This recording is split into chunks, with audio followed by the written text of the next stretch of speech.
बच्चों, future focus में आपका स्वागत है। आज हम कक्षा 7वीं का हिंदी का पाठ 3 हिमालय की बेटियां पढ़ेंगे। तो आइए शुरू करते हैं। अभी तक मैंने उन्हें दूर से देखा था। बड़ी गंभीर, शांत, अपने आप में खोई हुई लगती थी। इधर गंभीर का मतलब है कि शांत, गंभीर का मतलब भी शांत है, यानी कि जो शांत चित्त रहता हो, जो किसी से ज्यादा बात ना करता हो, उसको गंभीर कहते हैं। संभ्रांत महिला की भांति वे प्रतीत होती थी। संभ्रांत का मतलब है शिष्ट, यानी कि आज्ञाकारी।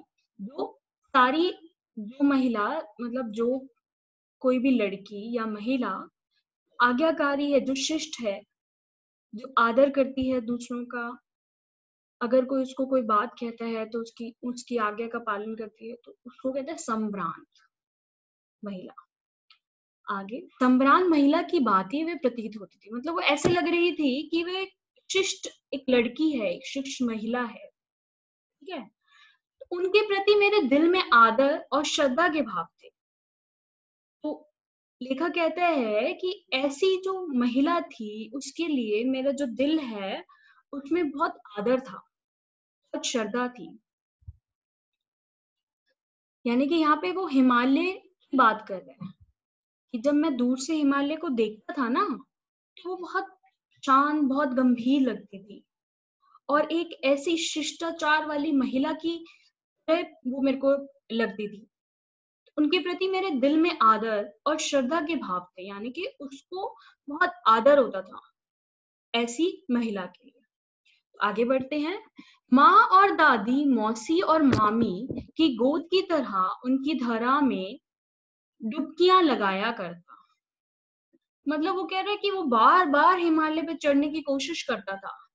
ऐसे कोशिश करता था जैसे माँ और दादी की गोद में हम लोग बार बार ही सो जाते हैं ना, बार बार ही अच्छा लगता है हमें गोद में लेटना। उसी तरीके से वो बार बार ही हिमालय पे चढ़ने की कोशिश करता था। मौसी और मामी की गोद की धरा।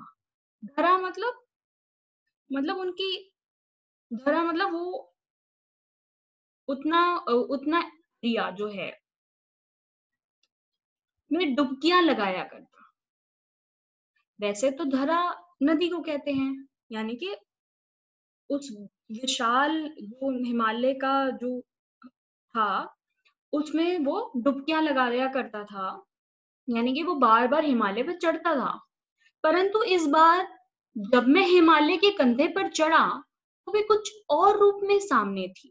अब वो कह रहा है कि जब मैं हिमालय के ऊपर इस बारी चढ़ा, तो उसका जो रूप था ना, वो बहुत अलग था।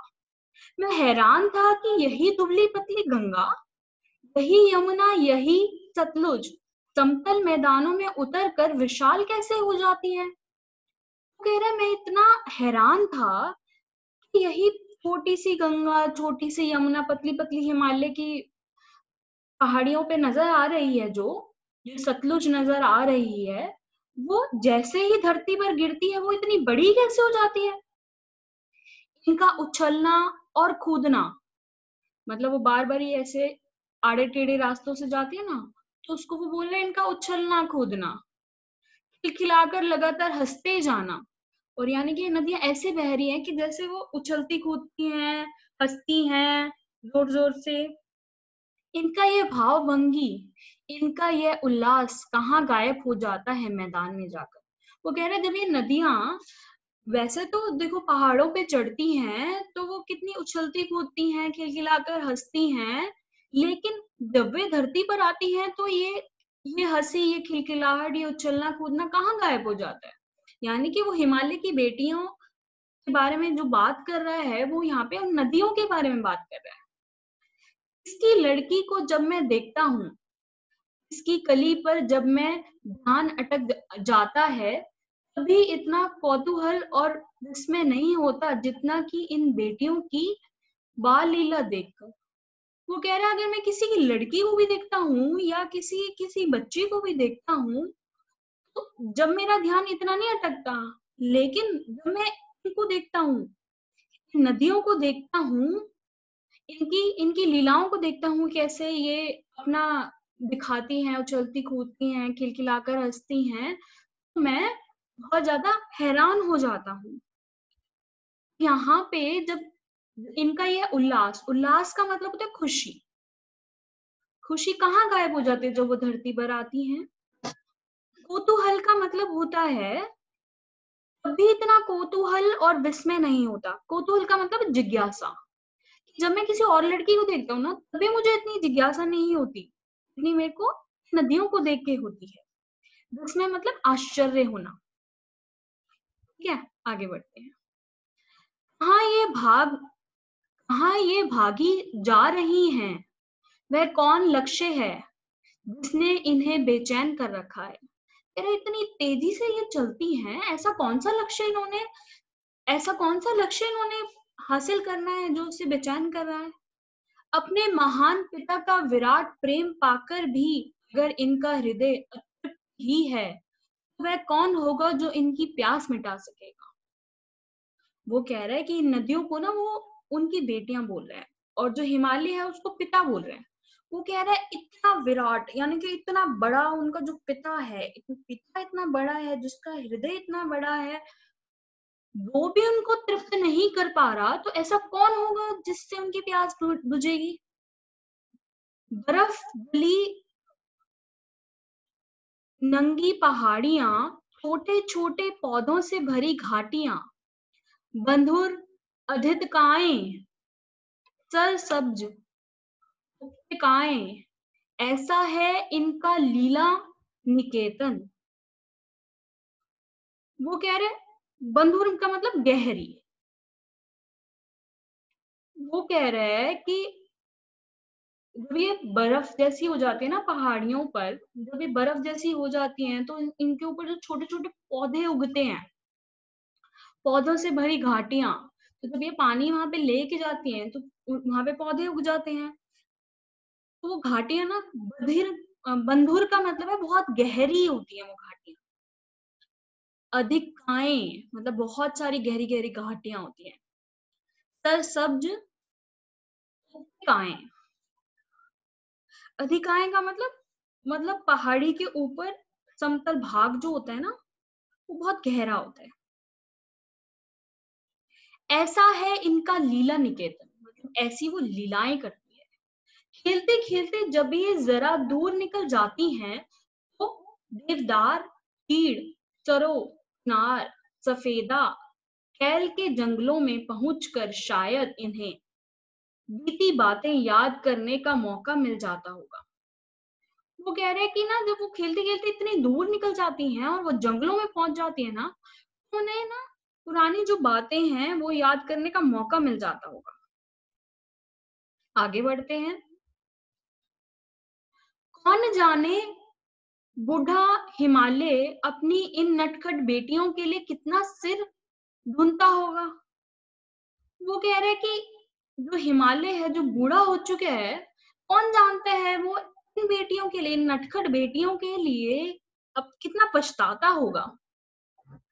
बड़ी बड़ी चोटियों से जाकर पछताए पूछिए, तो उत्तर में विराट मौन के सिवाय उनके पास और रखा ही क्या है। वो कह रहे हैं जब हम इनके शिखर पे पहुंच जाते हैं और पूछते हैं उत्तर, तो वो इतनी बड़ी जो वो उनका जो शिखर है, वो भी चुप रह जाता है। उनके पास इसका कोई उत्तर ही नहीं होता।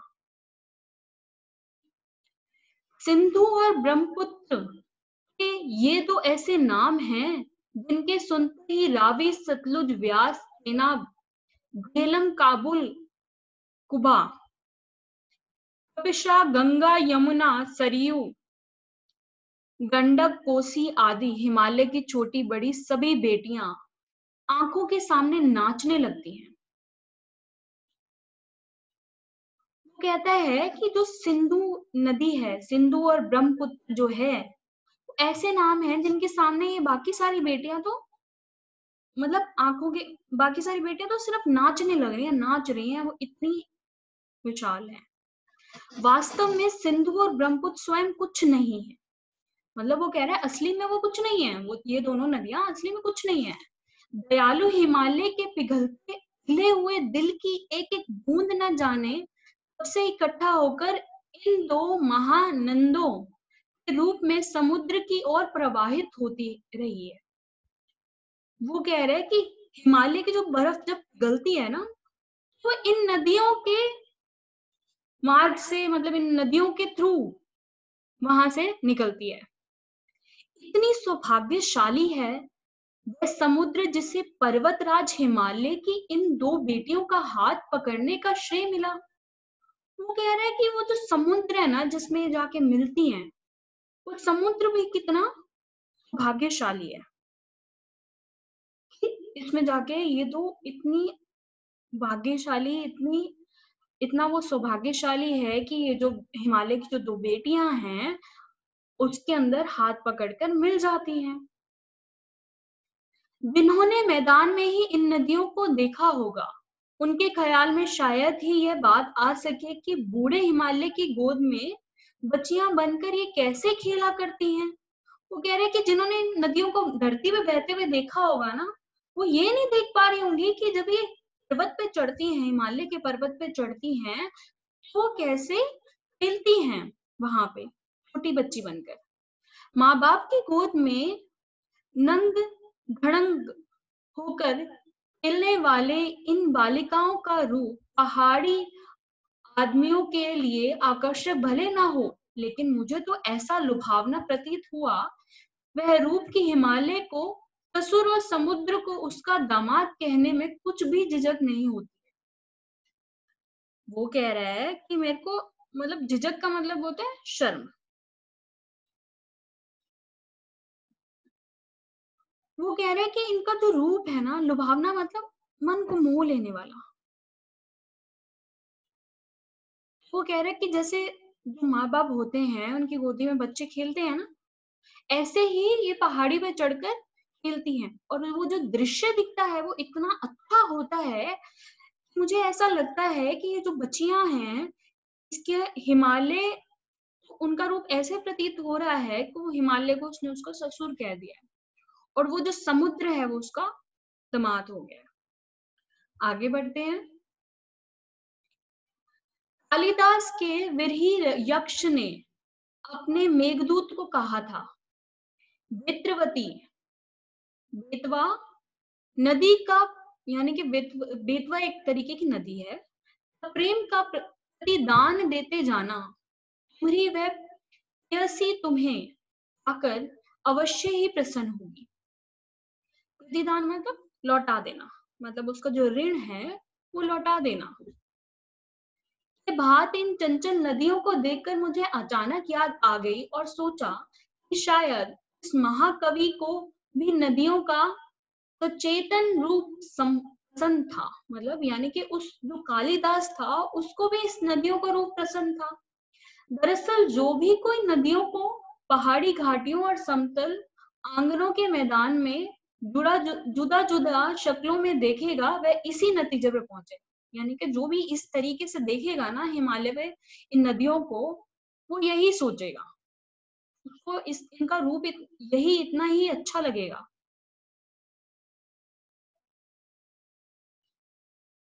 यहाँ पे तुम्हारी वह प्रेयसी, प्रेयसी मतलब तुम्हारी वह प्रेमिका, तुम्हारी वह प्रेमिका तुम्हें पाकर अवश्य ही प्रसन्न होगी।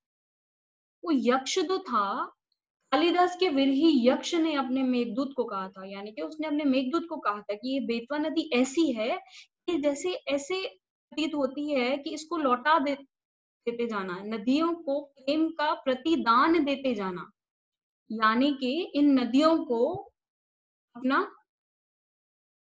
प्रेम देते जाना। तुम्हारी वह प्रेयसी तुम्हें पाकर अवश्य ही प्रसन्न होगी, यानी कि तुम्हारी वह प्रेमिका तुम्हें पाकर बहुत खुश होगी। यह बात इन चंचल नदियों को देखकर मुझे अचानक याद आ गई। चंचल नदी मतलब अस्थिर, नटखट होती है जो, और सोचा कि शायद उस महाकवि को भी नदियों का सचेतन रूप पसंद था, और उसको ये लगा कि, यानी कि उस कालिदास को भी इन नदियों का रूप पसंद था। दरअसल जो भी कोई नदियों को पहाड़ी घाटियों और समतल आंगनों के मैदान में जुदा जुदा शक्लों में देखेगा, वह इसी नतीजे पर पहुंचेगा, यानी कि वो यही सोचेगा जो इन नदियों को इस तरीके से हिमालय पर उछलते कूदते देखेगा। काका कालेकर ने नदियों को लोकमाता कहा है, यानी कि लोकमाता मतलब लोक कल्याणकारी, जो दूसरों का भला करे। मतलब काका कालेकर ने नदियों को कल्याणकारी कहा है। किंतु माता बनने से पहले यदि हम इन्हें बेटियों के रूप में देख लें, तो क्या हर्ज है? वो कह रहे हैं काका कालेकर ने तो इनको लोक माता कहा है। मतलब अगर मैं इनको माता ना कहूँ तो अगर मैं इनको बेटियां की तरह देखूं तो क्या इसमें हर्ज है? और थोड़ा आगे चलिए, इन्हीं में अगर हम प्रेयसी की भावना करें तो कैसा रहेगा? अगर हम थोड़ी और आगे चलें, बेटी की जगह अगर ये प्रेमिका बन जाए तो कैसा रहेगा? ममता का एक और भी धागा है। वो कह रहे हैं ममता का एक और भी धागा है जिसे हम इनके साथ जोड़ सकते हैं, और उस धागे को हम इन नदियों के साथ में जोड़ सकते हैं। बहन का स्थान कितने कवियों ने इन नदियों को दिया है? तो कितने ऐसे कवि आए हैं जिन्होंने इन नदियों को बहन का स्थान दे दिया है। एक नदी मेरी भी ऐसी भावना हुई थी। एक दिन मतलब कवि कहता है कि एक दिन मुझे भी ऐसा लगा था कि ये मेरी बहनें हैं। पोलैंड यानी कि तिब्बत, थाईलैंड, तिब्बत की बात है, यानी कि चाइना में जो एरिया है तिब्बत का, वहां की बात कर रहे हैं। मन उचट गया था, तबीयत ढीली थी। वो कह रहा है कि उसका जो मन है ना वो उदास हो गया था, और उसकी जो वो तबीयत थी वो भी ठीक नहीं थी। सतलज के किनारे जाकर बैठ गया, यानी कि जो सतलुज नदी है वो उसके उसके किनारे पे जाके वो बैठ गया। दोपहर का समय था, पैर लटका दिए पानी में, और पानी में उसने पैर डुबो दिए। थोड़ी ही देर में उस प्रगतिशील जल ने असर डाला, तन और मन ताजा हो गया। लगा मैं गुनगुनाने, तो वो गुनगुनाने गीत गाने लगा। वो कह रहा है जैसे ही उसने पैर डाले उन नदियों में, तो वो जो जल है वो तेज हो गया, और उसका जो तन मन है वो इतना इतना अच्छा हो गया, तरोताजा हो गया, और वो गाना गाने लग गया। जय हो सतलज बहन तुम्हारी, लीला अचरज बहन तुम्हारी। वो कह रहा है कि वो उसने गाना ही गा दिया कि सतलुज को बहन बोल दिया, सतलुज नदी को बहन बोल दिया। कि आश्चर्य है, अचरज का मतलब आश्चर्य, तुम्हारी लीला कितनी आश्चर्यजनक है। हुआ मुदित मन हटा खुमारी, मतलब मेरा जो मन है ना इतना प्रसन्न हो गया, इतना अच्छा हो गया तुम्हारे आने से। जाऊं मैं तुम पर बलिहारी, यानी कि मैं तुम पे फिदा हो जाऊं। तुम बेटी यह बाप हिमालय, तुम इनकी बेटियां हो, और ये हिमालय तुम्हारा पिता है। चिंतित पर आप हिमालय, पर हिमालय जो है वो चिंता में है और चुप रहता है। प्रकृति नटी के चित्रित पट पर अनुपम अद्भुत छाप हिमालय, यानी कि अनुपम, अद्भुत का मतलब अनोखा। तो वो कह रहे प्रकृति नटी के चित्रित पट पर, यानी कि उस किनारे पर जब वो नदियां वो बहती हैं तो हिमालय में एक अनोखी छाप छोड़ जाती हैं। जय हो सतलज बहन तुम्हारी, वो बोल देता है कि सतलुज नदी तुम्हारी जय हो। नागार्जुन जी ने ये जो पाठ है इस पे लिखा है। आशा है कि आप सभी को ये पाठ अच्छे से समझ आया होगा। धन्यवाद।